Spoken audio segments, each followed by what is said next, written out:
네, 오늘은 망치의 신앙, 강한 힘을 꺾어버린다. 망치의 신앙, 강한 힘을 꺾어버린다라는 제목으로 하나님 말씀 증거하도록 하겠습니다. 그 8개 환상을 스가랴가 하룻밤 만에 다 봤는데 그중에 이게 두 번째 환상입니다. 보통 이름을 얘기를 하기를 이렇게 뿔과 대장장이 환상 이렇게 얘기를 합니다. 이 두 번째 환상은 아마 8개 환상 가운데 제일 해석하기가 쉬운 것 같습니다. 쉽게 해석할 수 있다고 생각을 합니다. 뿔이 뜻하는 게 무엇입니까? 힘입니다. 권세, 파워 이런 거를 뜻합니다. 저는 동물의 세계 이런 거 보기 좋아하는데 유튜브 같은 데 보면은 이게 동물끼리 싸우는 장면들이 많이 나오거든요. 항상 전의를 불태우기 위해서 그런 거 볼 때가 많이 있습니다. 근데 하루는 그 사자는 이렇게 여러 마리가 공격을 하잖아요. 그 사슴 한 마리, 사슴 좀 크게 생긴 사슴 같아요. 이름은 사슴은 아닌 것 같은데 하여튼 큰 사슴. 그냥 이름 뭔지 모르겠어요. 이게 덤비더라고요. 근데 이게 숫사슴인데 사자 한 마리가 타이밍을 잘못 맞춰서 던진 거예요. 이게 공중에 붕 날랐는데 사슴이 뿔로 배를 콱 찌른 거예요. 그랬더니 즉사 안 하고 비틀비틀 하더니만 비실비실 하더니만 몇 시간 있다가 죽더라고요. 그래서 내가 사슴한테 죽는 사자 처음 봤어요. 아마 기네스북에 오를 일일 것 같아요. 여러분 찾아보면 볼 수 있을 거예요. 그때 내가 느낀 게 뿔이라는 게 이게 만만한 게 아니구나. 사슴의 뿔도 받치면은 크게 다치고 죽을 수도 있구나. 그러니까 약한 동물인 사슴조차도 뿔은 힘이에요. 뿔은 힘. 그래서 네 뿔 그러면 힘이라는 것입니다. 그 왜 네 개냐? 이게 해석하기를 4대 강대국이다 이렇게 표현하기도 합니다. 아수르, 바벨론, 메데, 파사. 근데 그런 해석보다도 성경에서 말하는 4라는 것은 상징적인 수거든요. 언제나 동서남북 세상을 말하는 겁니다. 그러니까 네 뿔 그러면 그냥 세상의 모든 힘 그런 뜻이에요. 제일 강력한 힘. 그렇게 이해하면 별로 틀리지 않을 거라고 생각합니다. 그러니까 세상의 모든 강력한 힘이 네 뿔이에요. 우리에게도 인생 가운데 우리를 공격하는 뿔들이 있습니다. 성도의 삶을 어렵게 만들고 공격하는 여러 뿔들이 있어요. 뿔들이 우리를 괴롭게 만드는 거거든요. 그런데 그 뿔을 깨버리는 게 누구냐? 네 대장장이. 이 대장장이라 옛날 성경 여러분 보셨습니까? 스가랴에서 잘 안 보시죠? 그때는 공장이라는 거죠. 공장. 근데 이렇게 장인이란 뜻이죠.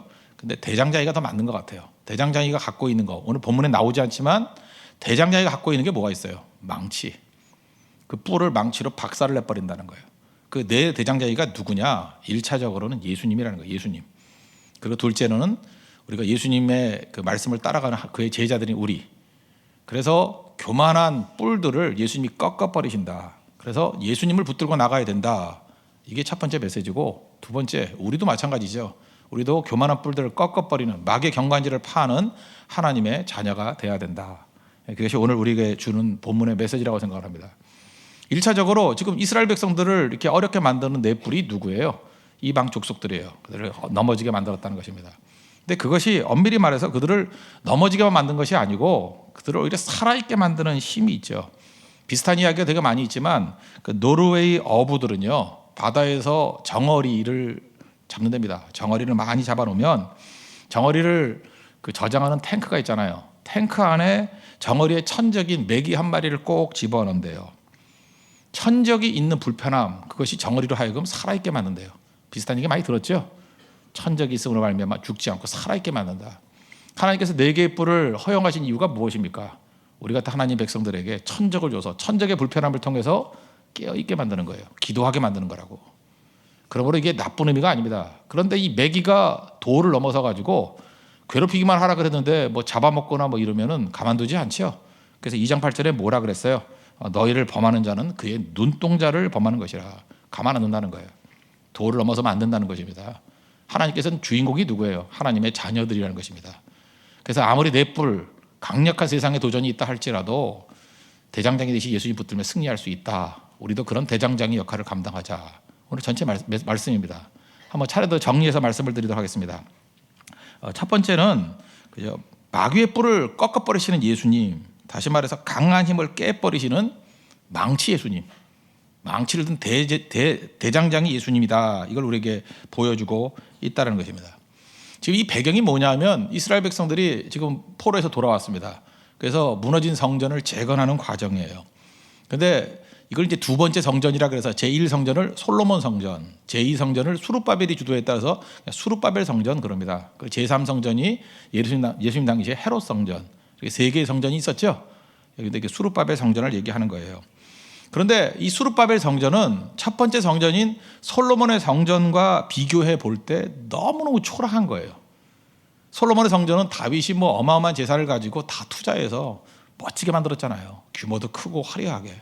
솔로몬의 성전은 너무너무 화려합니다. 근데 포로로 돌아오고 난 다음에 수르바벨의 성전은 너무나도 초라합니다. 그래서 노인들이 울었대요. 슬퍼서. 왜 이렇게 초라한가. 마음에 말은 안 하지만 이스라엘 백성들의 마음 가운데 이런 마음이 있는 거예요. 솔로몬의 성전같이 화려한 성전을 가지고도 우리를 지키지 못했는데 망했잖아요. 저렇게 초라한 성전을 가지고 과연 우리가 지켜질 것인가. 말은 안 해요. 그러나 그런 마음들이 다 있었다는 것입니다. 그래서 그때 그 슬픈 모습들을 보여주는 것이 학개서 2장에 나와요. 2장 3절에 보니까 그 나이 드신 분들은 옛날 솔로몬 성전을 기억하는 분이 있을 거 아니에요. 그죠? 너희들 중에 이전에 이 성전의 이전 영광을 본 자들이 있느냐? 그리고 그들에게 이렇게 묻는 거예요. 너희 속마음에 그런 마음 품고 있지? 이것이 너희 눈에 보잘것없지 아니하냐? 보잘것없어 보이지? 초라해 보이지? 그게 당시 이스라엘 백성들의 마음이었다는 것입니다. 참 초라하네, 보잘것없네. 그래서 제가 볼 때 이건 일부러 이렇게 한 거예요. 일부러. 초라한 성전의 메시지가 뭐냐 하면 그게 예수님이에요. 예수님이 이 땅에 오실 때 초라한 모습으로 오셨어요. 마구간에 오셨고요. 낮은 자로 오셨고 부족한 자로 오셨어요. 가난한 자의 모습으로 오셨어요. 솔로몬 성전같이 화려한 모습이 아니에요. 초라한 모습이에요. 그래서 이사야 53장 2절 같은 데 보니까 그는 연한 순 같고 고운 모양도 없고 풍채도 없고 우리의 보기에 흠말만 아름다운 것이 아무것도 없다. 멸시를 받아서 사람들에게 버림받았고 간고를 많이 당해서 그저 그 질고를 고통을 아는 자라 뭐 이런 묘사가 쭉 나옵니다. 예수님 자체가 초라한 성전이에요. 그런데 말하는 게 뭐예요? 겉모양은 초라하지만 그 안에 생명이 있었으니 능력이 있었으니 결국 세상의 모든 걸 다 뒤집어 엎는다는 거예요. 십자가가 초라하죠. 부활의 능력이 있다는 거예요. 수르바벨의 성전은 돈이 없어 작게 지은 게 아니라 하나님의 의도하심이 있었다는 것입니다. 초라한 성전이지만 그 안에 생명이 있다는 거예요. 그래서 학개서 2장 6절에 보니까 하늘과 땅과 바다와 또 육지를 진동시킬 것이라고. 그 성전 대신 예수님이 모든 걸 진동시킬 거라고. 또 모든 나라를 진동시킬 것이며 그 다음 예수님이 뭐라고 표현했냐면 모든 나라의 보배가 이르리니 예수님을 보배라고 묘사합니다. 내가 이 성전의 영광이 충만하게 하리라. 그래서 예수님 나중에 그러잖아요. 성전 허물라고 4월 만에 짓겠다고. 근데 그 성전이 누구예요? 예수님이라고요. 헤롯 성전같이 화려함 이거 아니다. 진짜 성전이 난데 초라해 보이지? 그러나 그 안에 생명과 능력이 있다는 것입니다. 그래서 우리 기독교는요, 예수님을 따르는 하나님의 백성들은 겉모양 따지는 게 아닙니다. 생명이에요. 그래서 내 아버지 집은 기도하는 집이라고 그랬잖아요. 기도가 있어야 되고요. 생명의 말씀이 있어야 되고 그러면 능히 승리할 수 있다라는 것입니다. 어저께 제가 신방을 갔는데 그 낙성대 쪽 가니까 장블랑제리 빵집이 있더라고요. 그 형제가 빵을 사줬어요. 저는 뭐 빵을 먹는 것보다도 더 감동적이었던 게 뭐냐 하면 그 구석에 있어요. 초라해 보여요. 초라한 성전 같더라고요. 뭐 저렇게 초라한가. 근데 앞에 가보니까 단팥빵 먹겠다고 사람들이 줄을 섰는데 어마어마하게 줄을 서고요. 그 날씬하게 생긴 여자분들이 빵을 한 보따리를 사가지고 그저 줄 서지 않으면 못 산다고. 살라 그러면 한 30분 이상 줄 서야 되는 것 같아요. 그래서 사실 저녁에 와가지고 배가 부른데도 불구하고 우리 사모하고 반쪽씩 나눠 먹었죠. 그래서 반을 쪼개니까 반을 딱 안 쪼개지잖아요. 큰 쪽이 있고 작은 쪽이 있잖아요. 나는 먹기 싫어서 작은 쪽을 집었어요. 작은 쪽. 작은 내가 먹을게. 곧 후회했어요. 내가 큰 쪽을 집을 거라고. 배가 부른데도 불구하고 그렇게 입에 녹는 빵이 없더라고요. 그죠? 그래서 바꾸자 그러려니까 또 자존심상 바꿀 수도 없고 그러고 잠을 잤는데 그런 빵이에요. 잘 보세요. 초라한 외형인데 맛에 있어서는요 놀라운 빵 맛이 있더라는 거예요. 그게 생명이죠. 처음부터 그래요. 뭐 겉만 화려하면 뭐합니까? 가보니까 빵 뭐 이거 먹지 못할 빵인데 그럼 아무것도 아니겠죠. 초라한 성전에 예수님의 능력이 이렇게 임한다는 것입니다. 그 예수님이 어떻게 한다고요? 교만한 모든 뿔들을 다 박살을 내버린다는 거예요. 그러므로 모든 이름에 뛰어난 이름이 대신 예수님 붙들면 모든 삶 가운데 항상 승리를 맛볼 수 있다. 이 중요한 메시지라는 거예요. 그래서 스가랴서는요 전반적으로 성전 짓는 얘기가 나오는데 처음에만 슬쩍 나와요. 그 다음에 나중에 가면 다 예수님 얘기예요. 그리스도의 얘기예요. 그리스도의 영광. 그래서 스가랴서가 복음 중에 복음인 거예요.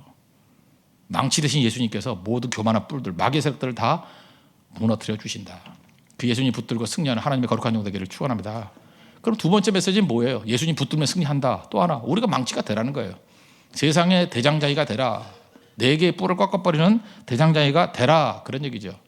누가복음 10장 19절을 보니까 내가 너희에게 뱀과 정갈을 밟으며 원수의 모든 능력을 제할 권세를 주었으니 너희를 해칠 자가 결코 없으리라. 예수님께서 예수님만 능력 있는 모습으로 대장장의 모습으로 원수의 뿔을 꺾어버리는 게 아니라 우리에게도 그 사명을 주셨다라는 거예요. 뱀과 정갈을 밟고 원수의 모든 능력을 제어할 권세를 우리에게 주셨다. 너희도 대장장이 되라는 거예요. 망치 들고 깨버리라는 것입니다. 사탄을 무너뜨리는 하나님의 사람이 되라. 이게 주님의 메시지라는 거예요. 뿔을 깨는 망치가 되라. 세상의 빛이 되라. 가만히 있어서는 안 된다는 거예요. 현장으로 나아갈 줄 알아야 된다는 것입니다. 상자가 있습니다. 상자가 이렇게 어둡죠. 어두운데 바늘구멍만한 구멍이 하나 있어요. 그거를 한 낮 2시쯤에 햇빛이 제일 세죠.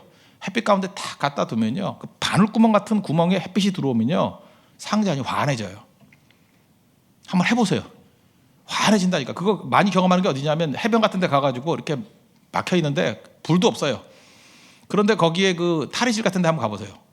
그 미국 같은 데 그런 거 많아요. 나무로 가지고 두껍게 지어놨어요. 그래서 새카매야 되는데 바늘구멍 같은 그 구멍 하나에 빛이 들어오는데 전체가 환해져요.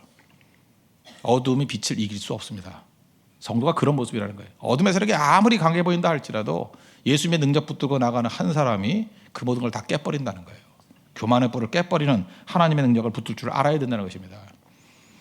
어제 신방 갔던 집이 그런 거예요. 회사인데 그 뭐 게임 회사입니다. 게임 회사. 그 오썸 피스라고 게임 회사인데 그 초등학교 애들 데리고 돈 벗겨 먹는 회사예요. 그러니까 내가 그린 기린 그림 이런 거 옛날에 그거 했던 데고, 요즘에는 좀비 고등학교.